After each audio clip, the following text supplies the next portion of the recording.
Hello friends, ఈరోజు అయితే మనం నువ్వుల లడ్డు రెడీ చేసేస్తున్నాము. ఇప్పుడు నువ్వుల లడ్డు కోసం ఫస్ట్ అయితే మనం బెల్లాన్ని తరిగి పెట్టుకోవాలి ఈ విధంగా. తర్వాత నువ్వులను స్లో ఫ్లేమ్లో పెట్టేసుకొని వేయించుకోవాలి దూరగా. మంచి స్మెల్ వచ్చే వరకు అయితే వేయించేసుకోవాలి. ఇప్పుడు మనం ఏదైతే బెల్లం తీసుకున్నామో అదే బౌల్లోనే నువ్వులను అయితే తీసుకోవాలి. ఇప్పుడు పాకం అయితే రెడీ అయిపోతుంది. ఈ పాకంలో మనం ఒక ఇలాచి, ఒక 2-3 ఇలాచీస్ వేసుకుంటే ఫ్లేవర్ చాలా బాగుంటుంది. ఓకేనా?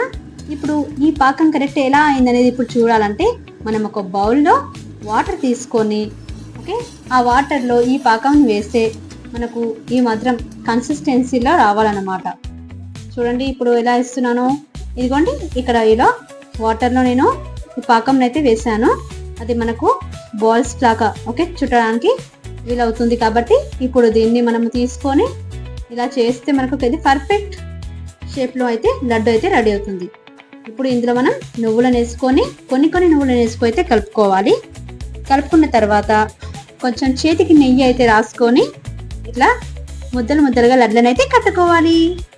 వేడిగా ఉన్నప్పుడే కట్టుకోవాలి, ఎందుకంటే మళ్ళీ గట్టి పడిపోతే ముద్ద అయితే రావు కాబట్టి. ఓకే, రెడీ అయిపోయాయి నువ్వులు.